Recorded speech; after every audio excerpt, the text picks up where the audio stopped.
Good morning વિદ્યાર્થી મિત્રો. ધોરણ 6 ગણિત ગમ્મતના પાઠ્યપુસ્તક પ્રકરણ 1 સંખ્યા પરિચય, જેમાં આપણે 5 અંકો અને 6 અંકોનું સંખ્યાનું વિસ્તરણ કરતાં આપણે શીખી ગયા છીએ. હવે આપણે પાઠ્યપુસ્તકના પાન નંબર 8 પર મોટી સંખ્યા જોવાની છે. આપણે શીખી ગયા કે 5 અને 6 અંકની સંખ્યા વિસ્તરણ કરતાં આપણે શીખી ગયા. હવે આપણે 7 અંકની સંખ્યા શીખવાની છે, જેને આપણે કહેવામાં આવે છે 10 લાખ. એટલે 10,000ની આગળ એક અંક વધારવાનો છે, એટલે આપણે 10 લાખ એને કહેવામાં આવશે. અને ત્યાર પછી આપણે 8 અંકની સંખ્યાને 1 કરોડ કહેવામાં આવે છે. જુઓ, તમને અહીંયા પેટર્ન પૂરી કરવા કીધી છે.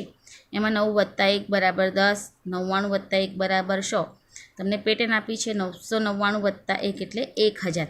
એટલે જુઓ, દરેકમાં 1 1 વધે છે, તેની સંખ્યામાં પણ 1 1 અને વધારો થતો રહ્યો છે. એવી રીતે અહીંયા તમને પેટર્ન આપી છે બીજી. 9,999માં 1 ઉમેરો તો 10,000 થાય. 99,999માં 1 ઉમેરીશું તો આપણી પાસે થશે 10 લાખ થશે. આ પ્રમાણે દરેક સંખ્યામાં આપણે 1 1 ઉમેરીશું તેમ તેમ આપણા અંકોમાં વધારો થશે. એટલે કહે છે કે 8 અંકની જે સંખ્યા બને છે એને શું કહેવાય છે? 1 કરોડ કહેવાય છે. તમને અહીંયા યાદ રાખવાનું કોષ્ટક પણ આપ્યું છે, જેમાં તમને શીખવાડ્યું છે કે 100 = 10 લખાશે, 1000 = 10,100. એટલે 100 10 વખત, 1 લાખ = 100,000 વખત અને 1000 100. 1 કરોડ = 100 લાખ એટલે 10,000. આ પ્રમાણે તમારે અહીંયા યાદ રાખવાનું છે. એવી રીતે તમને અહીંયા આ ઉપર આપણને જે સંખ્યા આપી હતી એમાં 1 1 ઉમેરતા ગયા. આમાં ઓછા કર્યા છે કે 10 - 1 = 900. માંથી 1 જાય તો 99. એટલે આમાં આપણે 1 1 સંખ્યા ઘટાડતા જઈએ તો પણ આપણી પેટર્ન્સ જોવા મળશે. આમાં 9 9ની તમે આ જોઈ શકો છો. જો પાન નંબર 9 ઉપર તમને કોષ્ટક આપ્યું છે. આપણને કીધું છે લાખ સુધીની સંખ્યા એટલે 10,000, 1000, 100, દશક અને એકમની સંખ્યાનું વિસ્તરણ. અહીંયા આપણને સંખ્યા આપી છે 7,34,543. એનું અહીંયા લાખમાં વિસ્તરણ કર્યું છે. જુઓ, આપણે જે 6 અંકની સંખ્યા શીખી ગયા એનું વિસ્તરણ છે કે 7,34,543 એને શબ્દમાં લખ્યું છે અને એનું અમારે વિસ્તરણ કરવાનું છે. તો આ પ્રમાણે નોટબુકમાં ક્રમશઃ ખાના દોરવાના છે. આ પ્રમાણે નોટમાં કોષ્ટક પાડવાનું છે અને અહીંયા આપણે એનું વિસ્તરણ લખીશું કે રકમ આપણે છે 7,34,543 અને એનું વિસ્તરણ આ પ્રમાણે કરવાનું છે. જો કે 7 એ આપણી પાસે લાખના ખાનામાં છે એટલે 7 × 1 લાખ. પછી 3 એ આપણી પાસે 10,000ના ખાનામાં છે એટલે 3 × 10,000 એટલે 30,000 થશે. 4 આપણા હજારના ખાનામાં છે એટલે 4 × 1,000 = 4,500ના સ્થાનમાં છે એટલે 5 × 100 = 500. 4 દશકના ખાનામાં છે એટલે 4 × 10 અને 3 એકમના સ્થાનમાં છે એટલે 3 × 1 એટલે 3ની સ્થાન કિંમત જે તે સંખ્યા છે. આ પ્રમાણે એનું વિસ્તરણ કરવાનું છે. ત્યારબાદ અહીંયા તમને સંખ્યા આપી છે. આપણે લાખની વિસ્તરણ જોયું. હવે લાખની આગળ આપણે આવશે 10 લાખ. એટલે આપણે એક સંખ્યામાં વધારો થશે. આ 6 અંકની સંખ્યા હતી, હવે આપણી પાસે 7 અંકની સંખ્યા થશે. જુઓ, એકમ, દશક, 100, 1000, 10,000, લાખ અને 10 લાખ. આ પ્રમાણે આપણી સંખ્યા બનશે. તો જુઓ, 3 એટલે 10ના ખાનામાં લખ્યા છે, 2 લાખના ખાનામાં, 7 છે એ 10,000ના સ્થાનમાં છે, 5 હજારના સ્થાનમાં, 8 100ના સ્થાનમાં અને 2 એ એકમના દશકના સ્થાનમાં છે અને 9 એ એકમના સ્થાનમાં છે. તો જુઓ, અહીંયા લાખની આગળ એક સંખ્યા વધી એટલે આપણી પાસે સંખ્યા 10 લાખની વિસ્તરણ એટલે આ 7 અંકોની સંખ્યાનું વિસ્તરણ છે. તો આપણે આને બોલીશું કેવી રીતે? તો અહીંયા આપણે એને બોલીશું 32,75,829. કઈ રીતે બોલાશે એને? 32,75,829. તો જોવાનું વિસ્તરણ તમને ક્રમશઃ બતાવ્યું છે કે 3 એ 10 લાખના ખાનામાં છે એટલે 3 × 10 લાખ એટલે આની વેલ્યુ આની વિસ્તરણ થશે 30 લાખ. હવે એ રીતે 2 લાખના સ્થાનમાં છે, તમે જોઈ શકો છો 2 લાખના સ્થાનમાં છે એટલે 2 × 1 લાખ કર્યા છે એટલે એનું વિસ્તરણ થશે 2 લાખ. 7 એ 10,000ના સ્થાનમાં છે એટલે 7 ગુણ્યા 10,000 એટલે 70,000 થશે. એવી જ રીતે 5,000ના સ્થાનમાં છે એટલે 5 ગુણ્યા 100 એટલે અહીંયા આપણે એને 5,000 લખી શકીએ. 800ના સ્થાનમાં છે એટલે 8 ગુણ્યા 100 બરાબર 800. 2 ગુણ્યા 10 એટલે 20 થાય અને 9 ગુણ્યા 1 બરાબર 9 એટલે 9નું કિંમત જે તે સંખ્યા એટલે એકમની સ્થાન કિંમત તે જ રહી. તો આ પ્રમાણે અહીંયા લાખની આગળ 10 લાખ એટલે એક સંખ્યાને વધારે એટલે 7 અંકોની તમને સ્થાન કિંમત લખીને એનું વિસ્તરણ કરતાં બતાવી છે.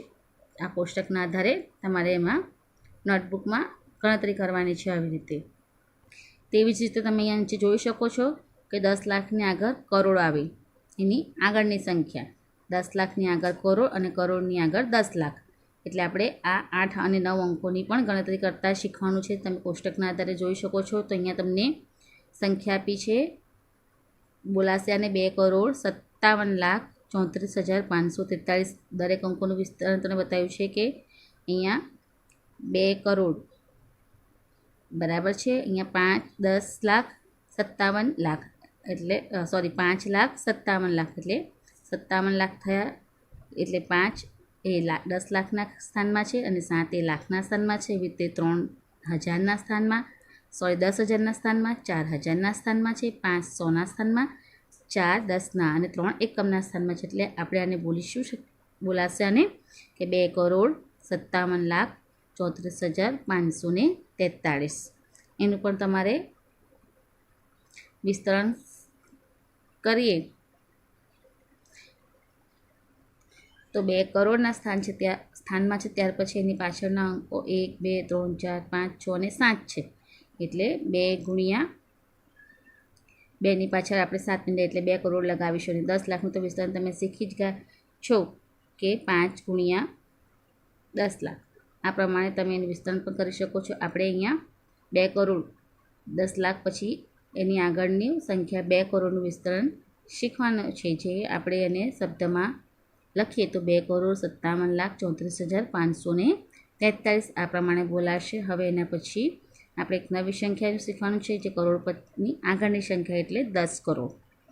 10 કરોડની સંખ્યાનું વિસ્તરણ તો જો અહીંયા તમને કીધું છે 10 કરોડની સંખ્યામાં આ 2 અંકો લઈશું એટલે 65,32,75,827 શું બોલાશે આને 65,32,75,829 તો જો સંખ્યા છૂટી પાડી છે 10 કરોડની સ્થાન કિંમતમાં 6 10 કરોડમાં 5 જે અંક આપ્યો છે એ કરોડમાં 3 10 લાખમાં 2 લાખ 7 10,000માં 5,802 દશકમાં અને 9 એકમમાં આ પ્રમાણે સંખ્યા તમને છૂટી પાડી બતાવી છે. અને જવાબ આપણને લખીને આપ્યો છે કે 65,32,75,829 તો આ પ્રમાણે કોષ્ટક અહીં બનાવીને આપ્યું છે. તમારે આ બંને કોષ્ટકની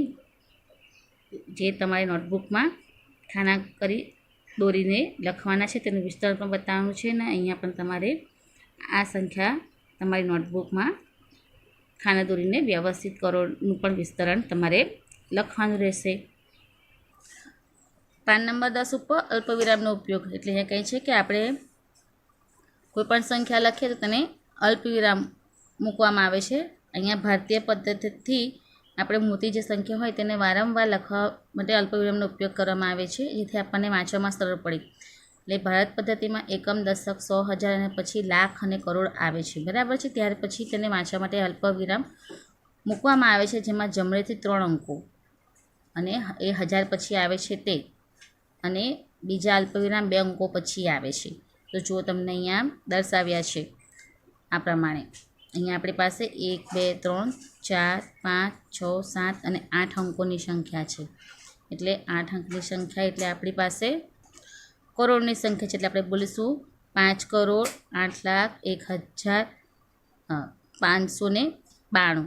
અહીંયા 3 કરોડ 32,40,781 એટલે તમે જોઈ શકો છો એકમ દશક અને 100 પછી અહીંયા અલ્પવિરામ તમને આપ્યું છે. પછી અહીંયા એના પછીના 2 અંકો અને ત્રીજા અંકે અને અહીંયા આ કરોડનું ચિહ્ન છે પહેલા અંક પાસે. આ પ્રમાણે સંખ્યા છૂટી પાડી બતાવી છે. એવી રીતે અહીંયા પણ જુઓ, આ કરોડની સંખ્યાને છૂટી પાડવા માટે પહેલાં 3 કરોડ, આ 32,40,781. આ પ્રમાણે સંખ્યા છૂટી કરી શકાય છે, એટલે આપણે સરળતાથી વાંચી શકીએ છીએ. તો જો બીજી સંખ્યા તમને કીધી છે 7,27,05,062. તો અહીંયા પહેલી સંખ્યાના છેલ્લી સંખ્યા 3 એટલે એકમ, દશક અને 100 પછી, ત્યાર પછી 10,000 અને 1000 પછી, ત્યાર પછી લાખ અને 10 લાખ પછી અને કરોડ. આ પ્રમાણે સંખ્યા આ ભારતીય પદ્ધતિ પ્રમાણથી સંખ્યાને અલ્પવિરામ મૂકવામાં આવે છે. ત્યાર પછી આંતરરાષ્ટ્રીય પદ્ધતિથી અંક લેખન કરાય, તેમાં સંખ્યા લેખનમાં એકમ, દશક, 100, 1000, ત્યાર પછી મિલિયનનો ઉપયોગ થાય છે. એટલે 1 મિલિયન એટલે 1000 વખત 1000. એટલે યાદ રાખવાનું છે, તમને ખાલી જગ્યા પૂછાય કે 1 મિલિયન એટલે 1000 વખત 1000. 1000 અને મિલિયનને દર્શાવવા માટે અલ્પ વિરામનો ઉપયોગ કરવામાં આવે છે. એમાં જમણી બાજુથી 3 અંકો લેવામાં આવે છે. બરાબર છે. અહીંયા જમણી બાજુથી 3 અંક લેવામાં આવે છે અને અલ્પ વિરામ દર્શાવવામાં આવે છે. જુઓ, તમને સંખ્યા આપી છે અહીંયા કીધું છે 50,801,592. જુઓ, અને બોલાશે 50,801,592. આ પ્રમાણે આંતરરાષ્ટ્રીય પદ્ધતિમાં દર્શાવવામાં આવ્યું છે. અને ભારતની પ્રણાલિકામાં એને બોલાશે 5,08,01,592. એ ભારતમાં કઈ તો બોલાશે 5,08,01,592. આ પ્રમાણે ભારતમાં બોલાશે. એટલે આ મિલિયન પદ્ધતિ છે અલ્પવિરામની, અને એ આંતરરાષ્ટ્રીય પદ્ધતિમાં આપણે શીખવાનું છે, અને ભારતીય પદ્ધતિ એમ બંને પ્રમાણમાં આપણે શીખવાનું છે. પ્રયત્ન કરો. પાન નંબર 11 ઉપર તમને સંખ્યા આપી છે તેને વિશેષ સ્વરૂપમાં લખવાની છે. એટલે આપણે આ પ્રમાણે તમારે કોષ્ટક તમારી નોટબુકમાં તૈયાર કરવાનું છે 10 કરોડ લગી સુધીનું, અને આ જ કોષ્ટક લખી અહીંયા તમારે વિસ્તરણનું ખાનું દર્શાવવાનું છે. જુઓ, આ પ્રમાણે આપણું આ ઉપરનું કોષ્ટક આપ્યું છે એ પ્રમાણે તમારે કોષ્ટકમાં 10 લાખથી આગળ કરોડ અને 10 કરોડનું ખાનું તૈયાર કરીને સંખ્યા શબ્દમાં પણ લખવાની છે, તેનું વિસ્તરણ પણ કરવાનું છે. હવે એ સૌથી નાની સંખ્યા કઈ છે? તો આપણને આમાં સૌથી નાની સંખ્યા જે 4 અંકો 4 સંખ્યા આપી છે એમાં સૌથી નાની સંખ્યા આપણી પાસે છે કઈ બોલાશે? આ આપણી સંખ્યા પહેલી 4,75,320 એ સૌથી નાની સંખ્યા આવશે, અને સૌથી મોટી સંખ્યા આવશે 9,76,45,310. આ સૌથી મોટી સંખ્યા આવશે. ત્યાર પછી આ સંખ્યાને ચડતા અને ઉતરતા ક્રમમાં આપણે લખવાની છે. ચડતા ક્રમમાં સૌથી પહેલાં નાની સંખ્યા આવશે, એટલે આ સંખ્યા આપણી પહેલી આવશે. ત્યાર પછી બીજી સંખ્યા આપણી આ આવશે 98,47,215. ત્યાર પછી ત્રીજી સંખ્યા આપણી આ આવશે કે 3,45,30 વિદ્યાર્થી મિત્રો 3,80,80,894. આપણી ત્રીજી સંખ્યા અને ચોથી સંખ્યા આપણી આવશે. આપણો ચડતો ક્રમ થયો. હવે ઉતરતો ક્રમ ગોઠવવાનો છે. જે તમારે સૌથી પહેલી સંખ્યા મોટી એટલે આ લખવાની છે, જે આપણી પાસે છે 9,76,45,310. આ પ્રમાણે તમારે ચડતો અને ઉતરતો ક્રમ પણ ગોઠવીને લખવાનું છે. હવે આપણને અહીંયા કીધું છે સંખ્યા વાંચો, અને તમારે એનો આંતરરાષ્ટ્રીય પદ્ધતિમાં અને ભારતીય પદ્ધતિમાં અંક લેખન કરવાનું છે. તમારે આ પ્રમાણે તમારી નોટબુકમાં ભારતીય પદ્ધતિ દ્વારા સંખ્યા લેખન એટલે અલ્પવિરામનો ઉપયોગ આ પ્રમાણે કરવાનો છે. મેં તમને લખીને બતાવ્યો છે એ પ્રમાણે તમારે પણ તમારી નોટબુકમાં લખવાનું છે. ત્યાર પછી આંતરરાષ્ટ્રીય પદ્ધતિમાં, અને ત્યાર પછી ચડતા અને ઉતરતા ક્રમમાં સંખ્યા ગોઠવવાની છે. ચડતા ક્રમમાં સંખ્યા ગોઠવી બતાવી છે મેં તમને, ત્યારબાદ ઉતરતા ક્રમની સંખ્યા ગોઠવી છે. તો આ પ્રમાણે પાન નંબર 11નો પ્રશ્ન બીજો તમારે નોટબુકમાં લખવાનો છે.